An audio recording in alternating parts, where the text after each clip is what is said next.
حکومت تو نہیں گرا رہے لیکن استعفے پہ ڈٹ گئی ہے پی ٹی آئی کے سندھ کے وزیر اعلیٰ کو استعفیٰ دینا چاہیے؟ دیکھیں ایک تو اخلاقی پہلو ہے اور جو اخلاقی پہلو ہے اس کا تو ذکر ہم کر رہے ہیں اور کرتے رہیں گے.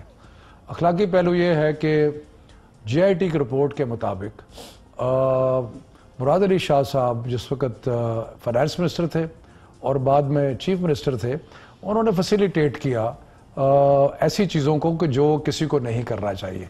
یعنی کہ ایک پروجیکٹ تھا, اس کو اونے پونے بیچا گیا, پھر اس کو اربوں روپے جو ہے وہ سکھ یونٹس کو ریوائیو کرنے کی مد میں بہت سے پیسے دیے گئے جو فیک اکاؤنٹس میں گئے, ٹریکٹر اسکیم میں بہت سے پیسے دیے گئے جو اخلاقی طور پہ تو ہم سمجھتے ہیں کہ ان کو ریزائن کرنا چاہیے.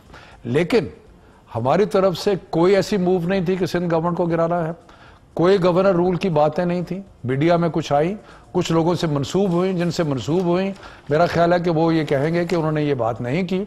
ہمارا کوئی ارادہ نہیں تھا.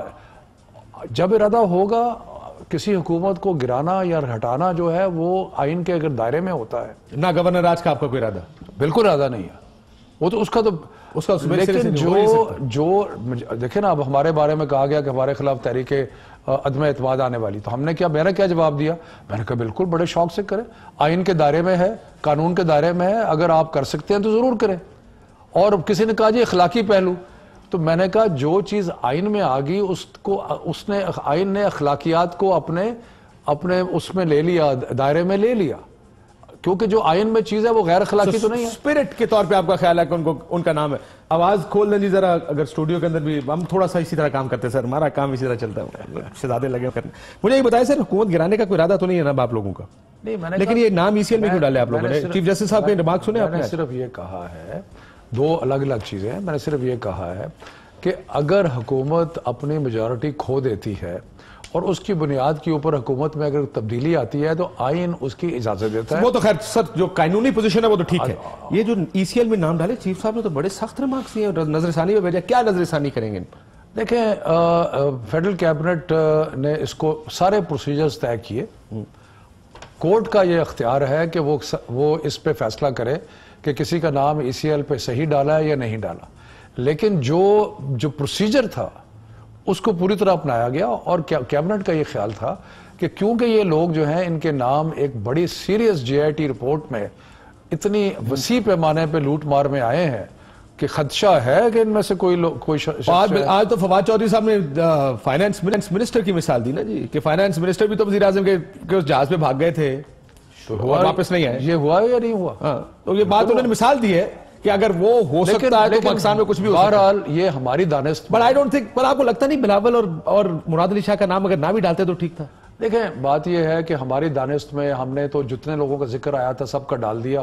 اس میں ہم نے یہ تخصیص ایک علیحدہ چیز ہے کہ کس کو ہونا چاہیے تھا, لیکن عدالت کے پاس تو اختیار ہے کہ وہ ہمارے ایکشنز کو ہٹانا چاہے تو ہٹا لے. اجازت دیں تو میں خود کچھ حملہ اپنے میں خود کر دیا آپ نے, وہ یہ کہہ رہے ہیں. نہیں, رانا صاحب تو بہت دکھی ہیں بیچارے, الیکشن ہار گئے ہیں, فیصلہ آباد میں بیٹھے ہیں, کہاں اسٹیٹ منسٹر تھے, بڑے سب کچھ تھا, اب بہت دکھی ہے. میں ان کا دکھ سمجھتا ہوں.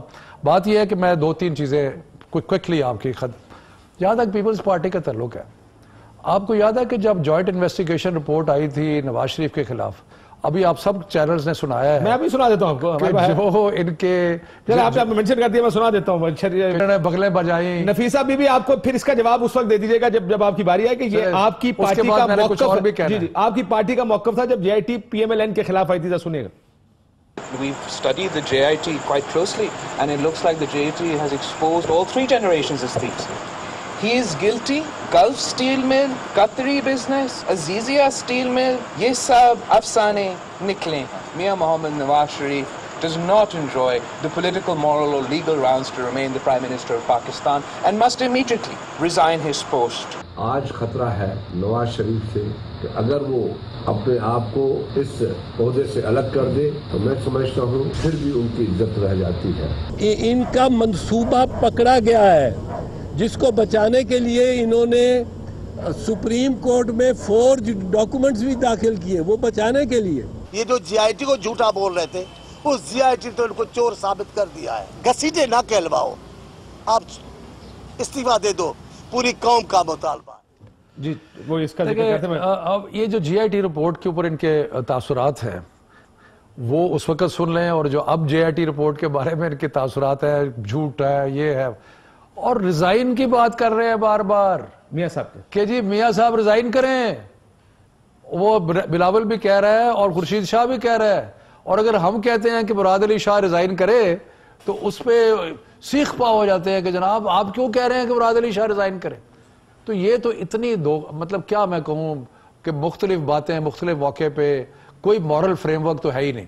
دوسری بات، رانا صاحب فرماتے ہیں کہ حتمی فیصلے کا انتظار کیا جائے. 2 حتمی فیصلے نواز شریف صاحب کے خلاف آ چکے ہیں، وہ تو یہ ماننے کے لیے تیار نہیں ہے.